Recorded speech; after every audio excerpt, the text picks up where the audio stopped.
Good morning बच्चों। तो हम पढ़ रहे थे भारतीय अर्थव्यवस्था के समक्ष चुनौतियों में गरीबी। मुद्रास्फीति हमने पढ़ ली। गरीबी में देखो, गरीबी में अपने गरीबी का अर्थ जाना और गरीबी के प्रकार। कितने प्रकार की होती है गरीबी? दो प्रकार की, सापेक्ष गरीबी और निरपेक्ष गरीबी। ठीक है, गरीबी क्या है, गरीब कौन है, इन प्रश्नों के उत्तर आपको पता होना चाहिए। और दो चार प्रश्न बोल रही हूँ, देखो आपको उत्तर आते हैं क्या।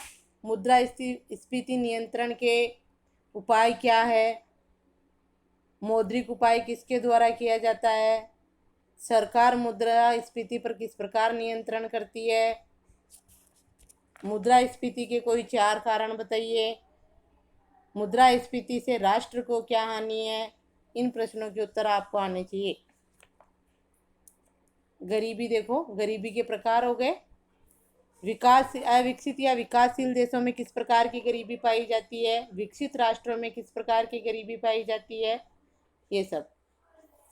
ठीक है, याद भी करते रहो, छोटे छोटे प्रश्न है इस पाठ के साथ याद करने हैं आपको। अब देखो, आज का टॉपिक है अपना भारत में गरीबी का माप। मापन कैसे किया, कब से किया, कैसे किया जाता है ये। तो देखो, भारत में गरीबी का माप। भारत में गरीबी के मापन हेतु प्रथम प्रयास दादा भाई नौरोजी। किसने किया? दादा भाई नौरोजी ने 1868 में किया था। आपको पता हो तो इनका पहले भी आया था। दादा भाई नौरोजी ने क्या किया था? राष्ट्रीय आय का मापन। तो भारत में गरीबी का भी माप सर्वप्रथम किसने किया था? दादा भाई नौरोजी ने। कब किया था? 1868 में। तो ये प्रश्न बन गया। स्वतंत्रता पूर्व राष्ट्रीय नियोजन समिति द्वारा भी गरीबी के अनुमान प्रस्तुत किए गए थे। स्वतंत्रता के पश्चात गरीबी रेखा के निर्धारण तथा गरीबी को परिभाषित करने हेतु 1962 ईस्वी में योजना आयोग द्वारा एक अध्ययन दल का गठन किया गया। 1971 में वीएम दांडेकर तथा नीलकंठ रथ ने गरीबी के लिए एक कसौटी को परिभाषित किया। इस संदर्भ में 1979 का वर्ष महत्वपूर्ण है, जब प्रभावी उपभोग मांग एवं न्यूनतम आवश्यकता पर कार्यदल, जिसे वाई के अलग कमेटी भी कहते हैं, के द्वारा अपनी रिपोर्ट प्रस्तुत की गई। ठीक है, इस पे भी अंडरलाइन कर लो। वाई के अलग कमेटी क्या है, इसके प्रश्न बनते हैं काफी। और सबसे पहले प्रथम प्रयास दादा भाई नौरोजी ने किया था। उसके बाद है स्वतंत्रता के पश्चात, दादा भाई नौरोजी ने 1868 में किया था। उसके बाद ये स्वतंत्रता के पश्चात गरीबी के मापन हेतु जो है किए गए प्रयास, तो ये आएंगे कि स्वतंत्रता के बाद 1962 में योजना आयोग द्वारा एक दल का गठन किया गया। 1971 में वीएम दांडेकर तथा नीलकंठ रथ ने गरीबी के लिए कसौटी को परिभाषित किया कि गरीबी क्या है। तो 1979 का वर्ष महत्वपूर्ण रहा। इसमें 1979 में क्या, वाई के अलग कमेटी महत्वपूर्ण रहा, जब प्रभावी उपभोग मांग एवं न्यूनतम आवश्यकता का कार्यदल, जिसे क्या कहते थे, वाई के अलग कमेटी के द्वारा जो है अपनी रिपोर्ट प्रस्तुत की। वाई के कल अलग कमेटी द्वारा गरीबी मापन की अपनी रिपोर्ट कब प्रस्तुत की? 1979 में। ठीक है, वाई के अलग कमेटी के प्रश्न बनेंगे एक दो। और प्रभावी उपभोग मांग एवं न्यूनतम आवश्यकता पर जो कार्यदल था वो किसके नेतृत्व में बना? वाई के अलग। व्यक्ति का नाम है ये, वाई के अलग। और इसकी वाई के अलग की अध्यक्षता में जो कमेटी बनी, उसने जो है 1979 में अपनी रिपोर्ट प्रस्तुत की। ठीक है, और ये सब जो है स्वतंत्रता पश्चात गरीबी मापन के किए गए प्रयास। स्वतंत्रता पूर्व प्रयास 1868 में दादा भाई नौरोजी द्वारा। तो ये सारे प्रश्न रहेंगे आपके, ये भी स्वतंत्रता पश्चात के पूछे तो ये सारा, और वाई के अलग कमेटी का अलग से प्रश्न बनता है। ठीक है, आगे देखो। इस रिपोर्ट के आधार पर सरकार के द्वारा यह तय किया गया कि ग्रामीण क्षेत्रों में प्रति व्यक्ति 2400 कैलोरी प्रतिदिन तथा शहरी क्षेत्रों में प्रति व्यक्ति 2100 कैलोरी प्रतिदिन अवश्य मिलनी चाहिए। यदि कोई व्यक्ति उपभोग में इससे कम कैलोरी प्राप्त करता है तो उसे गरीब माना जाता है। किसके अनुसार? वाई के अलग कमेटी की रिपोर्ट के अनुसार। इस जो कब दी गई? 1979 में। इस रिपोर्ट के आधार पर गरीबी का मापन क्या तय किया गया कि ग्रामीण क्षेत्रों में तो प्रति व्यक्ति को 2400 कैलोरी प्रतिदिन कैलोरी प्राप्त हो जानी चाहिए और शहरी क्षेत्रों में 2100 कैलोरी प्रतिदिन अवश्य मिलनी चाहिए। अगर किसी व्यक्ति को ग्रामीण क्षेत्र में 2400 कैलोरी और शहरी क्षेत्र में 2100 कैलोरी जो है ऊर्जा नहीं मिल रही है, कैलोरी में किसको मापा जाता है, ऊर्जा कोई नहीं मिल रही है, तो वो व्यक्ति क्या कहलाएगा, गरीब। यदि कोई व्यक्ति उपभोग में इससे कम कैलोरी प्राप्त करता है तो उसे क्या माना जाता है, गरीब। किसके अनुसार, कैलोरी का मापन किसके अनुसार था, वाई के अलग कमेटी की रिपोर्ट के अनुसार। ठीक है, पहले यही आधार था गरीबी मापने का। और गांव के लोग शारीरिक मेहनत ज्यादा करते हैं ना, इसलिए उनको ज्यादा कैलोरी चाहिए। आगे देखो, तो प्रश्न बनेगा कि भाई के अलग कमेटी के अनुसार गरीब किसे माना जाता था, तो बता दोगे आप। भाई के अलग कमेटी के अनुसार ग्रामीण क्षेत्र में 2400 कैलोरी और शहरी क्षेत्र में 2100 कैलोरी से कम प्राप्त करने वाले व्यक्ति को गरीब माना जाता था। ठीक है, इसे कैलोरी या उपभोग आधारित गरीबी रेखा कहा गया। इसी को गरीबी रेखा कहा गया कि जो व्यक्ति 2400 कैलोरी और 2100 कैलोरी शहरी क्षेत्र में ऊर्जा प्राप्त नहीं कर पा रहा है वो क्या होगा, गरीब होगा। इसे कैलोरी का उपभोग या आधारित गरीबी रेखा कहा गया। इसके पश्चात वाई की अलग कमेटी के पश्चात डीटी लकड़ावाला, सुरेश तेंदुलकर तथा सी रंगराजन की अध्यक्षता में भी योजना आयोग द्वारा गरीबी के अनुमान लगाने हेतु कार्य दलों का गठन किया गया। लकड़ावाला फार्मूले द्वारा 1993-94 तथा 2005 के लिए गरीबी के अनुमान लगाए गए। अब इनकी जो ये कैलोरी वाला था काफी समय तक ये चला, लेकिन फिर योजना आयोग ने जो है ये डीटी लकड़ावाला, सुरेश तेंदुलकर, सी रंगराजन, ये जो भारत के अर्थशास्त्री थे, इन्होंने भी जो है 1993-94 में और 2004-05 में जो है गरीबी के अनुमान लगाए। ये जैसे सबसे पहले दादा भाई नौरोजी ने, और उसके बाद 1962 में योजना आयोग द्वारा एक दल गठित किया गया। फिर 1971 में BM दांडेकर तथा नीलकंठ ने जो है गरीबी रथ तैयार किया एक। फिर 1979 में वाई की अलग कमेटी ने कैलोरी के आधार पर जो है गरीबी का मापन किया। और अब वाई की अलग कमेटी का काफी समय तक चलता रहा। 1979 के बाद उसी को माना गया, कैलोरी को ही, वाई के अलग कमेटी के अनुमान को ही गरीबी मापन का आधार माना गया। अब उसके बाद जो है डीटी लकड़ावाला ने, सुरेश तेंदुलकर ने और सी रंगराजन की अध्यक्षता में योजना आयोग द्वारा और दल गठित किए गए और कार्यदल, और जो है गरीबी मापन के नए आधार लिए गए जो 1993-94 से 2005 के लिए जो गरीबी के अनुमान लगाए गए, ये सी रंगराजन और ये जो लकड़ा वाला ये है इनके द्वारा। ठीक है, आगे देखो, सुरेश तेंदुलकर तथा सी रंगराजन द्वारा गरीबी निर्धारण का आधार उपभोग व्यय माना गया। इस पे भी अंडरलाइन कर लो, उपभोग व्यय, कि व्यक्ति अपने उपभोग पर कितना खर्च करता है, यह होता है उपभोग व्यय का मतलब। कि आज व्यक्ति अपने अपन गरीब और अमीर उसी को मानते हैं कि जिसके पास ज्यादा है वो अपने उपभोग पर भी ज्यादा खर्च करेगा, अपने ऐशो आराम पर, और जिसके पास नहीं है उसको बेचारे को 2 टाइम की रोटी नहीं मिलेगी तो उसको गरीब कहेंगे ना अपन। उपभोग व्यय यानी अपने उपभोग पर, अपने लिए उपभोग का मतलब जो है कितनी वस्तुओं का वो उपभोग कर रहा है, उसको उपभोग व्यय कहते हैं। तो सुरेश तेंदुलकर और सी रंगराजन के द्वारा गरीबी निर्धारण का आधार किसे माना गया, उपभोग व्यय को। ठीक है, और ये वाई के अलग के अनुसार कमेटी के अनुसार किसको माना गया, कैलोरी को। आगे देखो, इन्होंने गरीबी रेखा के मापन हेतु खाद्यान्न तथा गैर खाद्यान्न वस्तुओं की न्यूनतम मात्राओं का समूह गरीबी रेखा बास्केट तैयार किया तथा यह अनुमान लगाया कि बाजार कीमतों के आधार पर वस्तुओं की इस न्यूनतम मात्राओं के समूह गरीबी रेखा बास्केट का क्रय करने हेतु कितना उपभोग व्यय की आवश्यकता है। अब इन्होंने क्या किया कि एक गरीबी रेखा बास्केट तैयार किया, उसमें खाद्यान्न वस्तुएं भी और गैर खाद्यान्न भी। जैसे कैलोरी में तो ओनली खाद्यान्न ही आ जाती है, क्या खाने की वस्तुओं से ही अपना जीवन थोड़ी चलता है, उसके अलावा भी अपने जीवन को अच्छी तरह से चलाने के लिए कई वस्तुएं चाहिए हमें।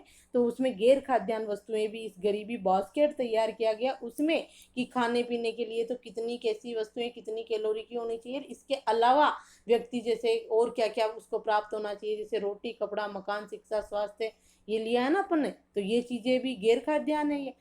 तो ये चीज़ें भी जो है इन्होंने अपनी गरीबी रेखा एक बास्केट तैयार किया, न्यूनतम मात्राओं का समूह है, क्रय करने हेतु उस पर कितना उपभोग व्यय करता है व्यक्ति, उसको जो है गरीबी का आधार माना। गरीबी बास्केट में वो सारी जो है उपभोग की वस्तुएं उन्होंने ली कि शिक्षा पर, चिकित्सा पर वो कितना खर्च कर रहा है, उसके आधार पर जो है उसको गरीबी रेखा से अबव या बीपीएल या एपीएल माना।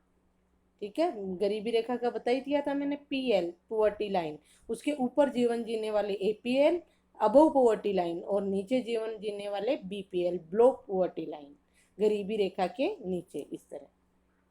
और गरीबी रेखा कौन सी निर्धारित की गई कि एक व्यक्ति कितना कमा रहा है, अपने उपभोग पर कितना खर्च कर रहा है, उसको हम गरीब नहीं कहेंगे, और उससे कम अगर करता है तो उसको हम गरीब कहेंगे। वो आगे देखो कितना माना गया है। उन्होंने अपने अनुमानों में पाया कि वर्ष 2011-12 में शहरी क्षेत्र में 1,000 रुपये से कम प्रति व्यक्ति मासिक उपभोग व्यय, क्या उपभोग व्यय, 1,000 रुपये से कम प्रति व्यक्ति एक व्यक्ति पर 1,000 रुपये से कम उपभोग व्यय, आगे देखो उपभोग व्यय शहरी क्षेत्रों में, तो है ना, शहरी क्षेत्रों में 1,000 रुपये से कम प्रति व्यक्ति मासिक उपभोग व्यय तथा ग्रामीण क्षेत्रों में 816 रुपये से कम प्रति व्यक्ति मासिक उपभोग व्यय करने वाला व्यक्ति क्या होगा, गरीब होगा। इन्होंने जो सुरेश तेंदुलकर और रंगराजन ने जो फार्मूले लगाए ना, उसके अनुसार कि शहरी क्षेत्र में तो एक महीने में मासिक यानी एक महीने में व्यक्ति अपने ऊपर 1,000 रुपये से कम खर्च कर रहा है, और ग्रामीण क्षेत्रों में 816 रुपये से कम खर्च कर रहा है एक व्यक्ति एक महीने में, तो कम खर्च कर रहा है, नहीं उसकी कैपेसिटी नहीं है कि वो ज़्यादा खर्च करे, तो उसको क्या माना जाएगा, गरीब माना जाएगा। अगर व्यक्ति अपने ऊपर 1,000 रुपये खर्च कर रहा है तो वो गरीबी रेखा से नीचे का नहीं होगा, यानी उसको गरीब नहीं कहेंगे। अब बहुत तो कितना ही है, एक महीने में अपने ऊपर लाख रुपए भी खर्च कर ले, ठीक है, तो लेकिन 1,000 रुपये से कम शहरी क्षेत्रों में और 816 से कम ग्रामीण क्षेत्रों में। अगर व्यक्ति अपने ऊपर खर्च कर रहा है, एक व्यक्ति एक महीने में, खाना पीना पढ़ना लिखना स्वास्थ्य सब आ जाता है इसमें, तो वो गरीब नहीं है। मासिक उपभोग करने वाला व्यक्ति क्या है, गरीब है, कम खर्च करने, इनसे 816 से कम, और शहरी क्षेत्रों में 1,000 से कम। अगर 1,000 या 816 कर रहा है या उससे ज़्यादा कर रहा है तो वो गरीब नहीं है।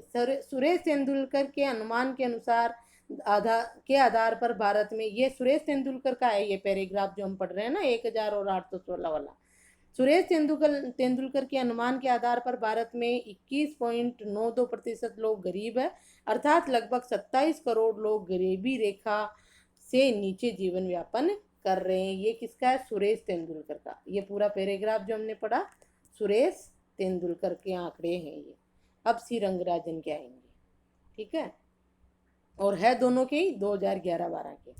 सी रंगराजन ने क्या कहा देखो, सी रंगराजन ने वर्ष 2011-12 के लिए ग्रामीण क्षेत्रों में 972 रुपये प्रति व्यक्ति मासिक उपभोग तथा शहरी क्षेत्रों में 1,407 रुपये प्रति व्यक्ति मासिक उपभोग व्यय को गरीबी रेखा माना जाता है। इस आधार पर वर्ष 2011-12 में भारत में 29.5% व्यक्ति क्या है, गरीब है। ये सी रंगराजन के आंकड़े हैं, उन्होंने थोड़ा ज़्यादा ले लिया।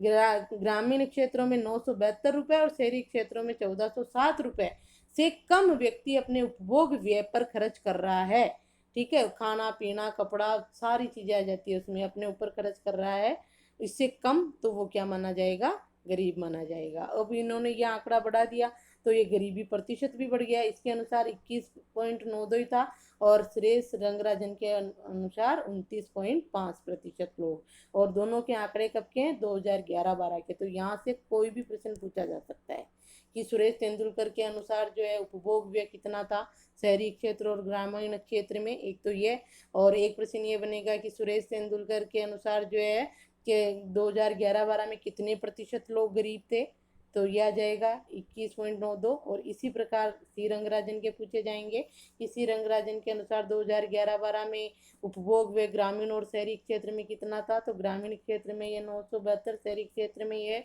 और गरीबी प्रतिशत कितना था वो आ जाएगा ये। तो 3 प्रश्न बनेंगे, 3 ही तो इसमें से, 3 ही इसमें से, ठीक है।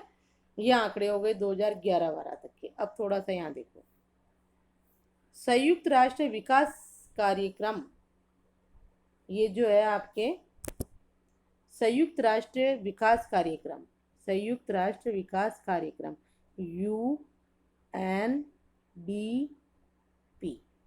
यूनाइटेड नेशन डेवलपमेंट प्रोग्राम, ठीक है, UNDP के अनुसार ये एक संस्था है। संयुक्त राष्ट्र विकास कार्यक्रम के लिए ऑक्सफोर्ड निर्धनता एवं मानव विकास पहल ने बहुआयामी निर्धनता सूचकांक बनाया। बहुआयामी, देखो इसने वाई की अलग कमेटी ने तो सिर्फ क्या लिया था गरीबी के लिए, कैलोरी को ही लिया था, खाने की चीजें। उसके बाद सुरेश तेंदुलकर और सी रंगराजन ने गरीबी बास्केट तैयार किया था, उसमें खाद्यान्न वस्तुएं भी और गैर खाद्यान्न वस्तुओं को भी लिया था। फिर इन्होंने उपभोग व्यय के आधार पर, इन्होंने किसके आधार पर माना था, गरीबी का आकलन निर्धारण किस आधार पर, उपभोग व्यय के आधार पर। और गरीबी बास्केट तैयार किया, उसमें खाद्यान्न और गैर खाद्यान्न दोनों थी। फिर इनका उपभोग व्यय किया जाएगा, सुरेश तेंदुलकर का 1000 और ये 816 और उनका 972 और 400, ये इसके आधार पर गरीबी का मापन किया। अब क्या हुआ, UNDP विकास कार्यक्रम के लिए जो ये बहुआयामी निर्धनता सूचकांक बनाया। कौन सा, बहुआयामी। ये अब इनके लिए उपभोग व्यय कैलोरी नहीं है, ठीक है, बहुआयामी निर्धनता सूचकांक किसने बनाया, UNDP ने। तो आप प्रश्न ये बनेगा यहाँ पे कि गरीबी निर्धारण या गरीबी मापन के लिए बहुआयामी निर्धनता सूचकांक किसने तैयार किया, तो किसने किया, UNDP ने, संयुक्त राष्ट्र विकास कार्यक्रम के लिए। ऑक्सफोर्ड निर्धनता एवं मानव विकास पहल ने बहुआयामी निर्धनता सूचकांक तैयार किया कार्यक्रम के लिए, ठीक है। यूनाइटेड नेशन डेवलपमेंट कार्यक्रम के लिए एक्सपोर्ट निर्धनता एवं मानव विकास पहल ने जो है, ये पूरा ही लिख देना आप, तो जो है बहुआयामी निर्धनता सूचकांक तैयार किया। बहुआयामी निर्धनता सूचकांक तैयार किसने तैयार किया, उसका ये पूरा उत्तर, ठीक है। आगे देखो, जिसे 2010 के मानव विकास प्रतिवेदन में जारी किया गया, जिसे कब जारी किया गया, 2010 में उसको जारी किया गया था। इस निर्धनता सूचकांक के आकलन हेतु 3 आयामों तथा 10 सूचकों का प्रयोग किया गया।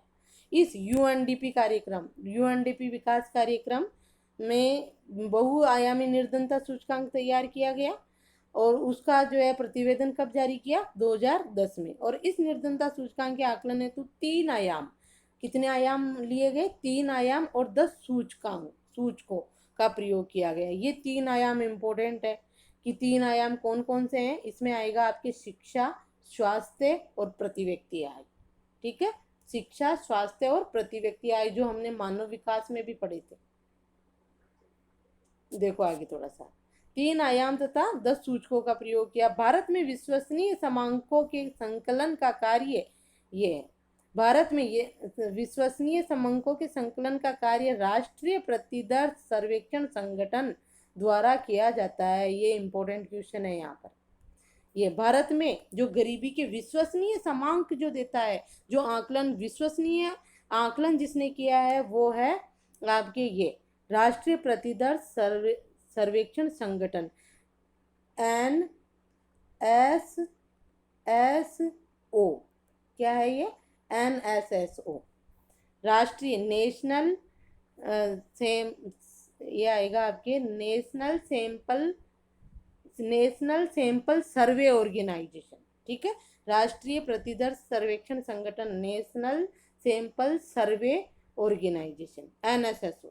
क्या है, भारत में गरीबी के विश्वसनीय समांकों का संकलन किसके द्वारा किया जाता है, NSSO द्वारा, NSSO, राष्ट्रीय प्रतिदर सर्वेक्षण संगठन। आपको पूरा हिंदी में नाम भी याद रखना है, इंग्लिश में NSSO याद रखना है, ठीक है। और इम्पोर्टेंट क्वेश्चन है ये कि भारत में गरीबी विश्वसनीय समांकों के संकलन का कार्य किसके द्वारा किया जाता है, किसके द्वारा किया जाता है, NSSO के द्वारा। NSSO, N राष्ट्रीय, S सैंपल, S सर्वे और ऑर्गेनाइजेशन। N, इसका N हो जाएगा, इसका S हो जाएगा, इसका S हो जाएगा और इसका O।